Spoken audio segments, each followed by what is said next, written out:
in recent years, we've seen a huge proliferation of psychotherapists, and many people don't even understand what they do, who they are, and how they are helping people. So just to understand the profession of psychotherapist, I have a very special guest today who is coincidentally a psychotherapist as well, and his name is Diogenes Mock. We welcome him to the studio. Hello, and thank you for coming. Hello. Hello. And we want to talk about your profession today and how, what is it? What do you do? How do you help people? Because for somebody like me, I don't even know the difference between a psychotherapist and a psychologist. Right. Is that a fair question to ask? That's a very fair question to ask. It's one of the slightly puzzling elements in wanting to become a psychotherapist, now realizing as I'm in that field that actually that is a very relevant question, and to some degree there's not enough knowledge about it.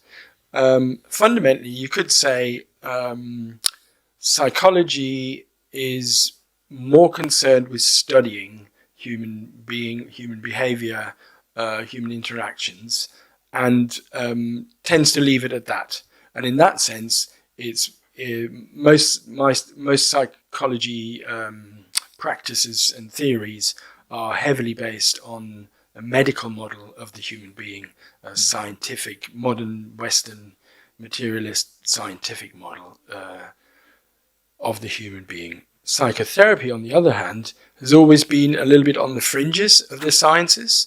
So going back to the 19th century, the originator, Sigmund Freud in Vienna, he was very interested in pretty much what I am and what most of my colleagues are interested in nowadays.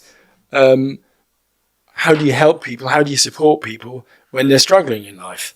And so he came up with some fairly original ideas for himself, but he was also really determined to try and be accepted by the scientific community. And have they been able to be accepted now?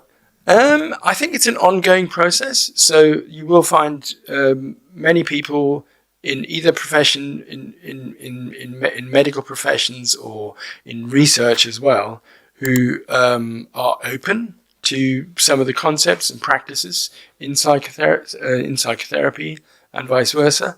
And then you find other people that are a little bit more closed off and want to stick to their school of thought.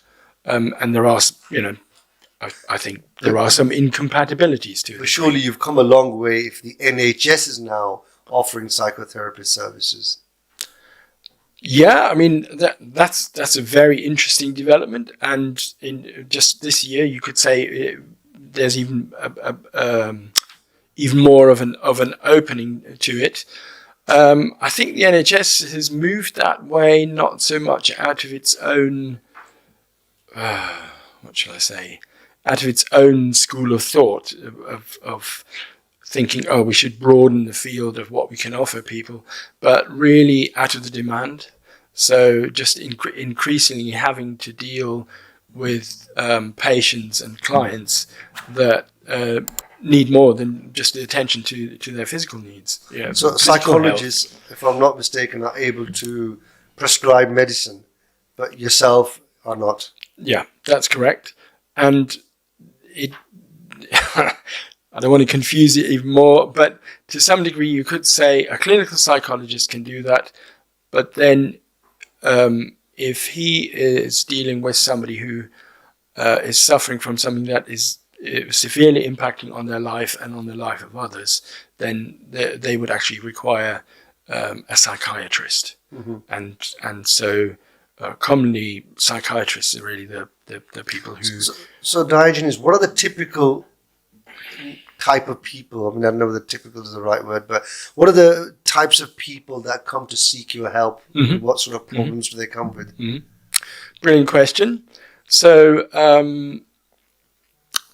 I think to some degree I would find it difficult to say, oh, they're these type of people and they come for this kind of thing, which could also be have something to do with my own life experience. So, but particularly working out of Birmingham, the thing that makes my work so fascinating is that I meet people from all walks of life, from all cultural backgrounds, age backgrounds, gender, you name it. So some people come from, fairly privileged backgrounds and are, fully employed, good salaries. Other people come more from the margins of society, potentially.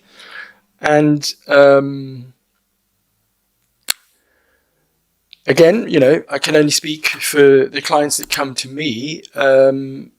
Their questions tend to be around relationships. So sometimes they're in a stage in their life where they've separated, or they've just met a new person.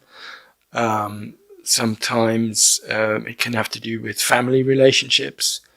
There are also frequently clients who come because they're in a phase in their life, either young people or maybe in their mid-40s, where they've kind of taken stock, or an illness has given them pause to take stock, and they're looking at it and going, hang on a minute, am I really doing the thing that I'm meant to be doing? That's sort of like... So they're looking for the meaning of life. Yes. I think the meaning of life is becoming increasingly a question for many people, that they don't find the resources in the common culture. Even to some degree, that question has become more relevant during and post pandemic. What do you think? Yeah. A lot of people have, when they've had the opportunity to sit at home and ponder, they're thinking, hang on, what have I been doing all my life, running around on this treadmill of work, come home, go to sleep, wake up next day, Groundhog Day. And this is something that a lot of people are questioning. Yeah. So, I mean, so if I came to you, I'm depressed, I'm thinking, what is the purpose of all this? Yeah. I mean, how can you assist me? So, fundamentally, what would come into play is that the way I tend to work is that I would place a lot of importance on you and me getting to know each other. So I believe that me working from a point of view of being the expert and I can fix you isn't really going to happen. So I would want to spend some time to get to know you, get to know more of you, and you to get to know me as well. So we have some kind of professional relationship where there's a level of safety and trust, and then to explore, either the burning issue that you have right now, this moment, who the people are that are around you, either supportive or not, where you've been to some extent, how did you get yourself into this position? There can be many reasons for that. Potentially also, what is it that you're actually wanting to get out of the next step? And then out of that combination, we would together build a bit of a plan of how to work towards that. Now, with if it really was depression, so sometimes we can be affected by a depressive mood, so to speak, that can have a very specific root, and in other cases you can actually be submersed in a depressive phase. So that would then decide how to work with it. One important thing that you've actually mentioned is relationships. Yes. I think relationships are a very key component of a person's happiness or unhappiness. Absolutely. Yeah. So, sometimes we inherit people biologically, our siblings, our parents, our children, that sometimes we may not get on with. And, they could be the cause of our distress. They could be. Yeah, they could be. I think it's for me, my own journey of learning not to sort of like keep churning out the same way of working with people as a therapist is to increasingly be more alert and go, so I do want to know about your history, but it doesn't all hinge on that as well. I've become, in the past few years, I've become much, much more interested in what are the resources that you inherently are capable of already. And some of them could be inherited, or given to you from your family, and some of them are uniquely yours. And to actually address them rather than to focus too much on, my dad did this or my mum did that or whatever the circumstances is. So I think it does play into it, but it's not like because of our upbringing that we're then on a fixed route of where it's going. My experience is that we actually are immensely creative if we're given the right support, and some of that support can come through a relationship that respects you fully for everything that you are, or your mistakes and your blemishes as well. And that's the difficulty with families and friends is we tend to be more judgmental in those relationships. And that's in a way what a therapist can offer, is to say, I'm not here to judge you. I'm here to hear you and to help you to become more aware of the potential that you have. At the same time, we can't place a value on good family relationships and friendship, because that's when we thrive the most. And I've done extensive sort of research on this, based on other people's extensive research. Yes. That some of the most happiest people in life are the ones who have the most fulfilling relationships. Not necessarily money, not necessarily status, power. It's the one who had the most fulfilling relationships, whether it's with your spouse, siblings, or whoever, or just great friendships. Yeah. Then those are sometimes the most happiest people in the world. Yeah. And I would agree with that, Zafar. And I think one of the things that plays into that, which I work with quite a lot, is that it then also throws up the question to, well, how do I relate to myself? What relationship have I built with myself? What's my story about who I am, who I want to be, how I present myself, who I was, and which part of that story are the parts that I don't want to know about as well. Yeah. So that's very often a process in the therapy, is also to see ourselves not as a sort of solid block, this is who I am, end of. No, there are many aspects to us. Something has just occurred to me while sitting here talking to you, that you guys obviously don't dispense medicine, prescribe medicine. Yeah. You spend the time and make the effort to listen to people. And a lot of the times people's problems are resolved just by, having somebody to listen to their problems.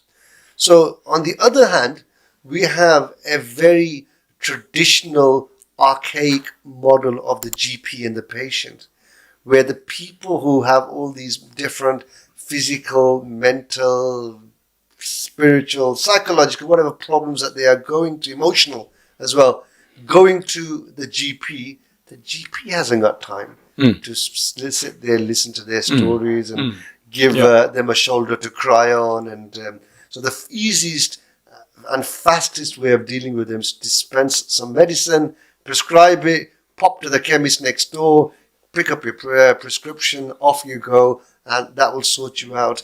And we know that model does not work anymore. Yeah. Would you agree with that? Well, I do. I guess what I'd like to add to is that not all GPs are in that mode of working, and that it can that to. But they've got constraints. We've got to appreciate. They've got a lot of constraints. Yeah. And there are, I'm convinced that there are GPs who don't necessarily work like that. One of the elements that comes into play there is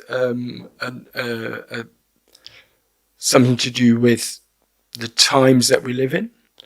So you could say traditional cultures, or in previous times, the resources that an individual would have had to reflect on their own situation or on their relationships would have been supported potentially more by a community, but also in most societies by a spiritual figure, whether that's a priest or a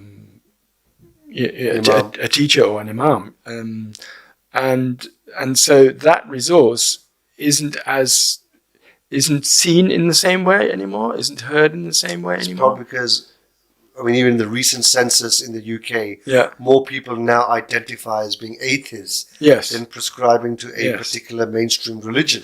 But the interesting thing is, their inner search for meaning remains. That does not just because you don't attend to the community of a faith necessarily doesn't mean that you have those that's questions. A universal question. It is. That people are searching for a meaning of life. What is the purpose of their existence? Why have they been sent here? And for me personally, religion answers a lot of that, because I prescribe to the Islamic faith.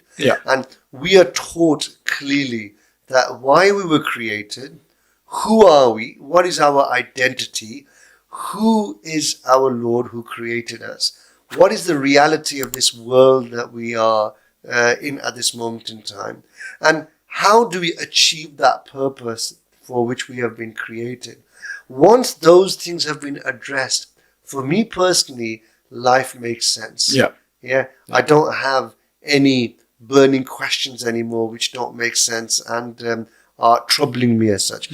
It's only when you don't know the answers to that kind of question, then you will have uncertainty, anxiety, maybe even fall into a depression. I mean, there's a lot of people out there who don't believe that we have a purpose. We've just been created once. You only live once. You enjoy yourself, and then we're going to die, and we're turn to dust, and that's it. End of matter.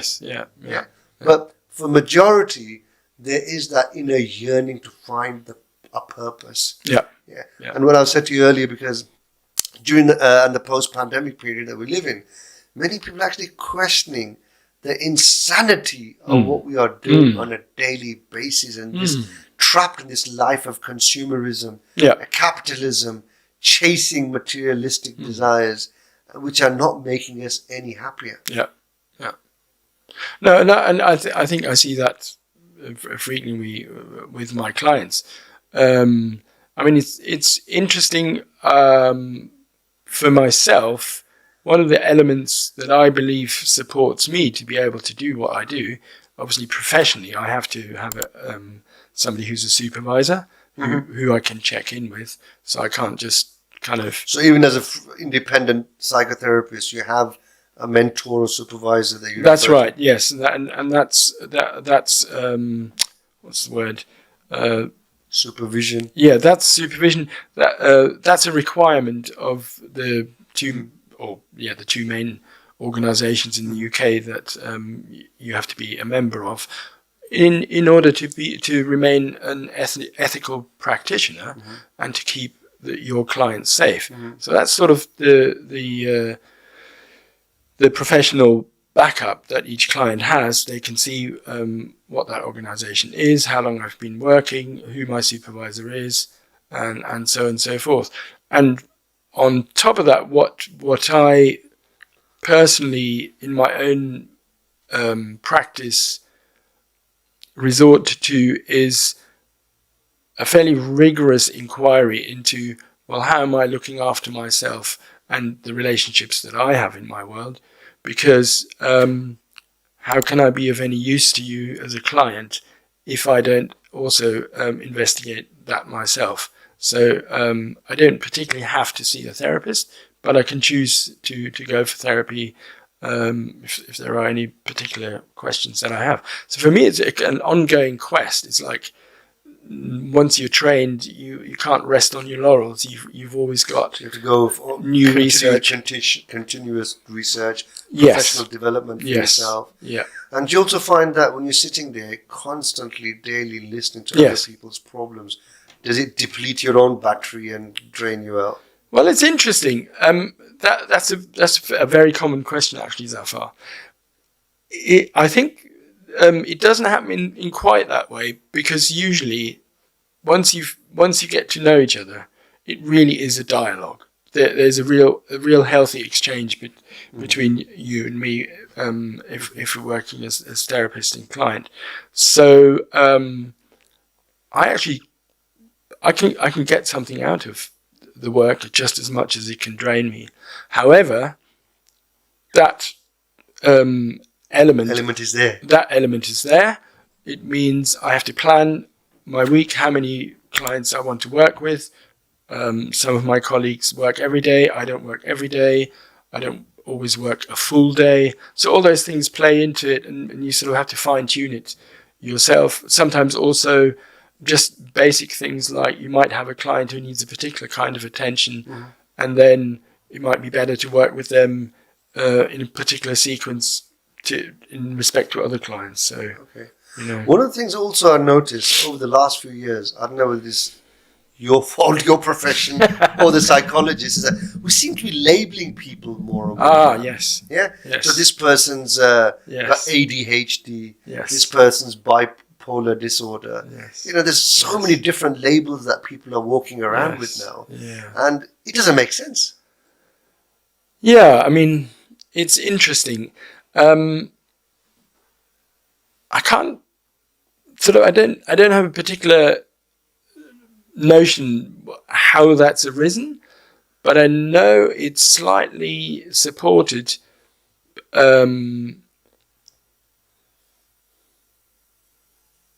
by practices in education. So education has had to,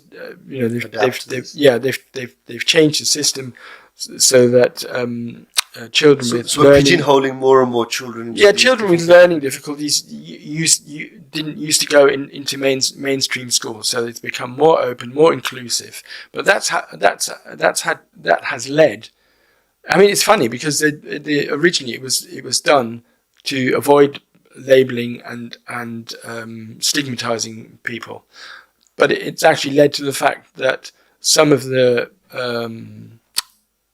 diversity, let's say, of how a person functions in the world, whether it's neurodiversity or otherwise, now has to be catered for, and then teachers and teaching support have to actually find out what is it that this child needs. And so those labels potentially are a helpful indication. So I've worked for many, many years with people on the autistic spectrum, and even there the labels have changed over time. And I knew nothing about it. I mean, even within autism, there's different levels of autism. Yeah, I mean, the best way that I like about it is there's a spectrum. Yeah. And to some degree, you could say if you extend that spectrum far enough, you and me have elements of an autistic kind. See, that is what I'm actually against to an extent. That why are we forced to have to label everything? Why can't we just let things be as they are? That when we were at school many years ago, especially primary school, all kids were just grouped together in classes. Yeah. There wasn't even grading just to separate kids from a higher group in terms of intellect and a lower group. I mean, it was by the time I got to secondary school, but at primary school there wasn't. Yeah. And I sometimes look back, and I think that was such a great time where we actually went through school without even having a single piece of homework, without having the pressure of SAT tests and whatever they're called these days. Yeah. And now I was talking to somebody yesterday who are preparing their kid for grammar school, and the amount of tuition and extra curriculum activities, or I wouldn't say activities, it's more just a case of tuition upon tuition, online, absolutely, and physical. Yeah. It's madness. Yeah. It's really sad for the child. Yeah. In most cases, because their needs aren't really heard anymore. And so the parents become a slave of the system. And they believe that if the child doesn't get to grammar school at a certain time, they failed. Then they failed, or they won't be able to get into the profession they need to, or the training into it. And it's difficult. I mean, I know that in Europe there's a slightly different way of looking at these things, And for instance, I know that in countries like Germany and France, not all parents and not all children are pushed into an academic route. Yeah. But that also means they have a very supportive training culture, where people are respected as a carpenter, a plumber, or any other non-academic profession. And in the UK, for some reason, this has become I think that will change. A big thing.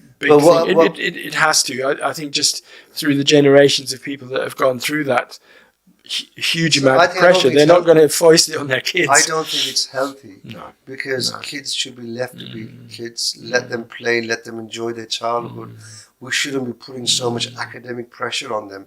I'm totally against kids, 6 years old, 7 years old, being putting under tests, SAT tests. It's just ridiculous in my opinion. But you see, I think my feeling also is that because you have, because you're embedded in an understanding of the human being with a religious understanding, it enriches your perception of the development of a child to an adult, and what we can do on the journey as an adult doesn't just rest on what school you went to and what tests you had.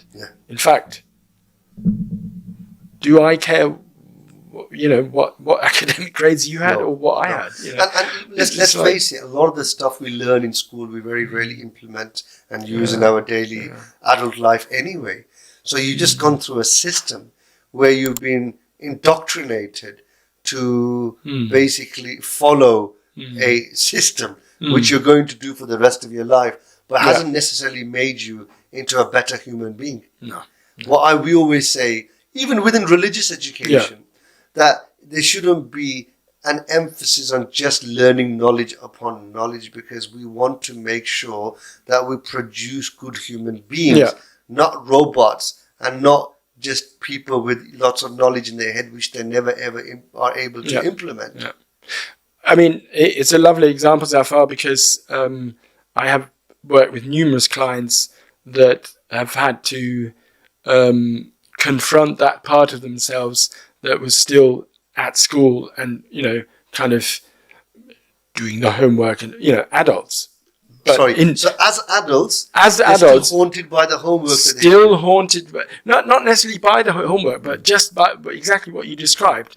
That sense of, well, I probably don't know. I have to do it this way, or I have to do it right for the teacher. Let's share something with you. Completely ingrained, and my job there is to say, hang on a minute, this is something that is not helpful for you. Let's get you back in contact with how you really operate, how you really learn. What's your passion? What's your strength? Not what is it you can't do. I want to share something. Sure. With you. Yeah. No. After leaving university, for at least 15 years after leaving university, I had a recurring dream. And that dream was that I'm at university.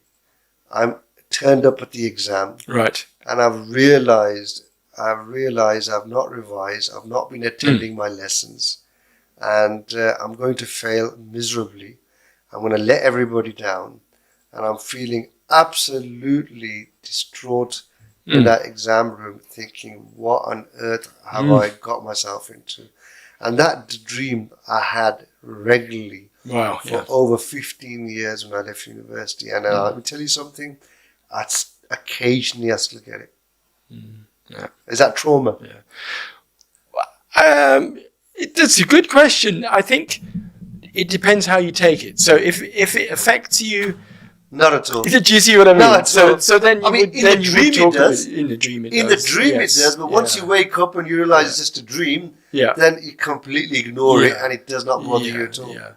And also if you transferred it to other aspects of your life, that where you would become, where you would restrict yourself for fear of failing. Then there would be elements of trauma in it. But it's like a lot of the labels. Trauma is also a very current one at the moment, and regularly bandied around. To some degree, it's it's also a good thing. No, we're not. There are people who are traumatized for sure. Of course, no. But I to totally kind agree. of then see, that to look for it. Some people look for it. Oh, am I traumatized? I'm not sure about that. What you Might just not be mentioned. healthy. Look for it, and also to use that to justify future failure. Yeah, to use that constantly to justify their actions or bad behavior. I've been traumatized. And many times, when you read in the press somebody has been caught committing a crime, then when it gets before the courts, the defense always put a bad childhood as a defense for their behavior, criminal behavior. So that's wrong as well. So you need to come to a point where you should try and get out of that and reform yourself. Yeah. So, but again, this is not my area of expertise. It's your area of expertise. I'm just making observations. Yeah. But one of the things that I wanted to also mention is that how, we've become a nation. I say nation, I'm speaking from experience in the UK, of lonely people. Yep. Yeah. And that's also one of the biggest contributory factors to our problems. We are interacting less and less with other people. Yep. Yep. Yeah. Have you found that? Oh, absolutely. Absolutely. Yeah. No, absolutely. It's very interesting. And I would say one of the root causes really is the materialistic outlook, materialistic outlook on what the human being is here for, and how we teach our children. So elaborate. So the statement is we are essentially born alone, and then we die alone. Yeah, we die alone, but also during life, we make certain connections and we break certain connections, and that's it. It's very interesting that actually the school of thought that I work out of in psychotherapy, which is called humanistic psychotherapy, posits exactly the opposite and said, we are always in relationship. We are born in relationship. And we are constantly in relationship. And it's funny that through the economic system in the last 50 years, that reality that I don't know who's woven this shirt or who's sewn it or how it's been sold to me and who grew the linen for it. That's a recent phenomenon. So we're not connected to the things that we use. We're not connected to communities. We're not connected to food. I was just going to say that. So all these things contribute. Because previous generations knew where their food came from. Absolutely. Because more than likely they grew it themselves. Yes. They reared the chickens themselves. They've slaughtered them. They cooked them. Whereas this generation now, or recent times, is they've gone to the supermarket, they've picked a chicken up out of the fridge, and they've got absolutely no connection to it. Yeah. It's been mass produced, processed foods. You don't know what part of the world it's come from. And that's another reason that our spiritual guides and teachers have told us that how people become atheists, because they get disconnected with their creator. Yeah, I would agree with that. Yeah. Because everything is there at their fingertips. Everything is disposable. And it becomes things. Yeah. They just become things. Yeah. Because you were growing your own food, and you were able to witness the miracle of how that seed germinates and grows into a stem, and from the stem into a plant, and plant to a tree. Then you will realize that there is a creator who is making all this happen. But if you've been cut off from that process, then you will not be able to see the magic of that. No, it's very, very difficult. The interesting thing in having a conversation like this is that often I then get the response, oh, you just want to go back to the past. We can't go back to the past. And I'm not saying that at all. Through the things that we've gained through industrialization and global economy, we've lost certain things, and they are now coming out, and people are lonely and depressed and have mental health issues and don't know who to go to. They'll go to the GP and they might get medication, or they'll be referred to a therapist or a spiritual leader. But I believe that we can actually educate our children to be connected to those basic essentials of where does my food come from? Where do my clothes come from? How's this house built? What holds this community together? Those kind of things can be integrated into I know you may not be able to say education. this because of your professional standards and position, but what do you say about the vast amounts of people who are suffering from mental health now, and the easiest solution that is given to them is just pop a pill and you'll be all right? Yeah, it's a huge problem.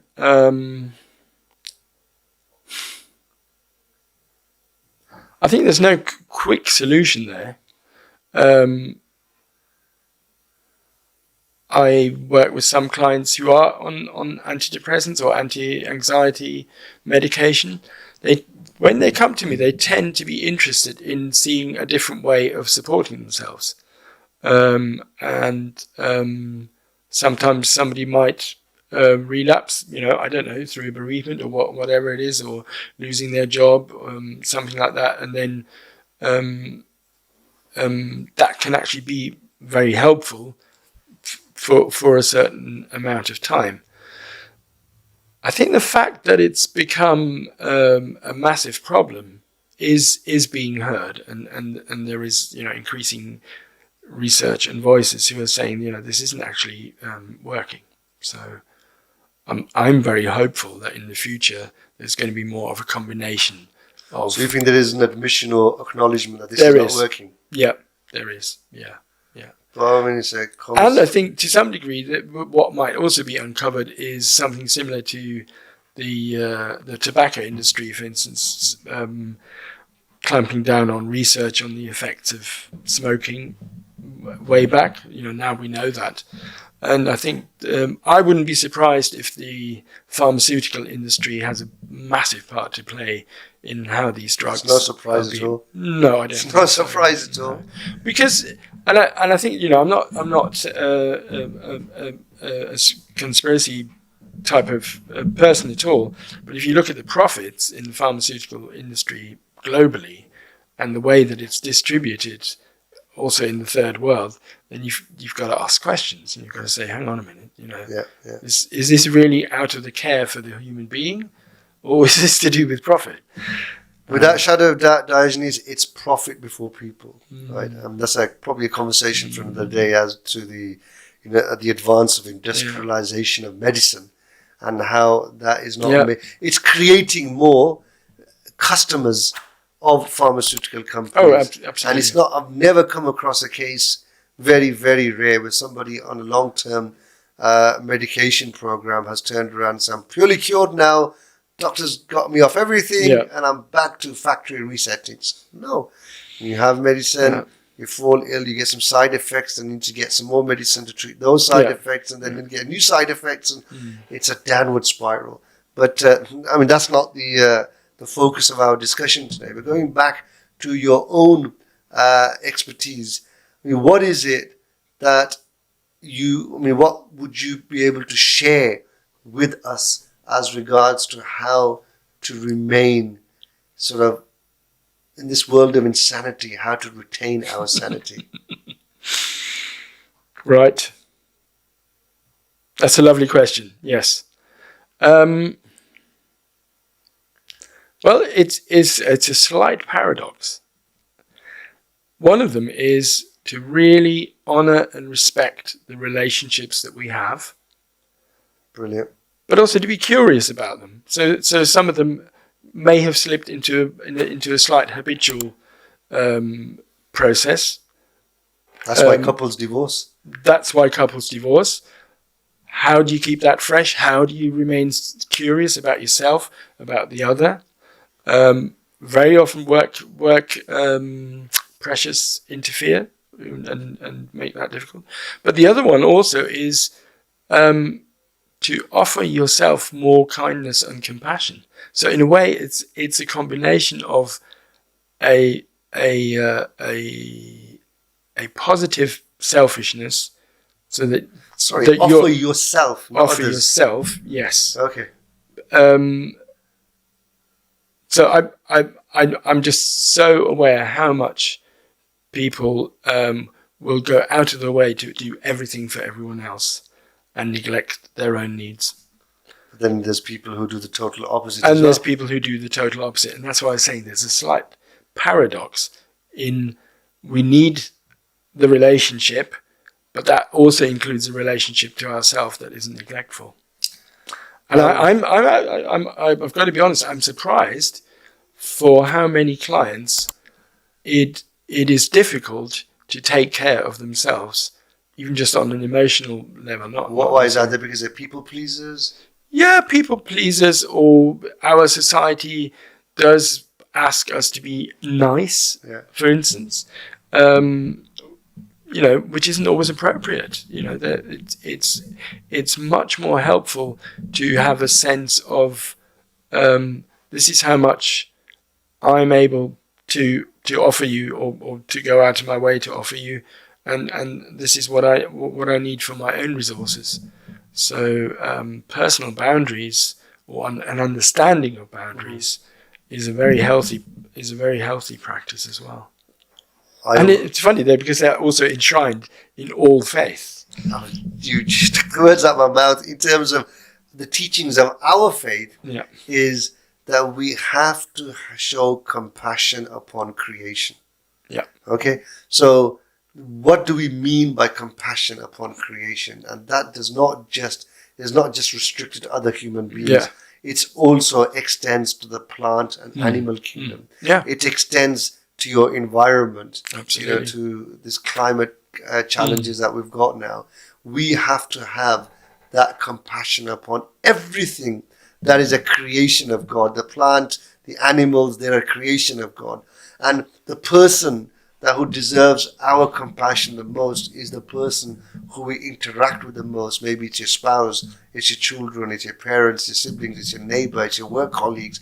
But the bottom line is, whoever you interact with, make sure that you give them a good experience. When they leave from you, they have a positive experience, and they feel that they've had a good encounter when they met you. So that's very, very important for us, is this compassion. But at the same time, you don't become a people pleaser. You do not become a people pleaser, because at the end of the day, the biggest right that is owed from you is to yourself. You owe the biggest right to your own body, to your own mental health, for your own spiritual health. So you do not compromise that for other people. So you have a relationship with God, your creator, which has to be the best. Then you have the best relationship with the creation. As long as you are not violating their rights, and you are also not compromising on your own core principles. Absolutely. So I said, this is how you make sure you don't become a people pleaser, because you come to me and you want me to do something which may be illegal, which may be immoral. So it doesn't mean that I have to have compassion on you and just to please you. I have to fulfill that request, because I have my own principles as well, which are to obey the commands of God. And for that, I will not violate that just to please you. You've got rights over me, but they do not come before the rights of God, right? So I hope I haven't confused you. No, not at all. I mean, I'm by no means, very learned in the Islamic precepts and practices, but I'm very interested in it. Also because I work with clients who come from that background and struggle with that wish to be part of, nourished by that faith, and yet live in a society that is completely different. So great. No, I respect it. I appreciate your time. Thank you so much. That was quite enlightening to understand the basic aspects of what a psychotherapist does, because for a lot of people they're very confused, no doubt. Definitely, So keep up with the good work, and thank you very much. No doubt we'll continue this conversation, because many topics have come out of this discussion today, and which will be food for thought for later on. Okay. Thank you once again. Thank you. And thank you for everybody listening. We hope you have found that quite informative and educating for yourself.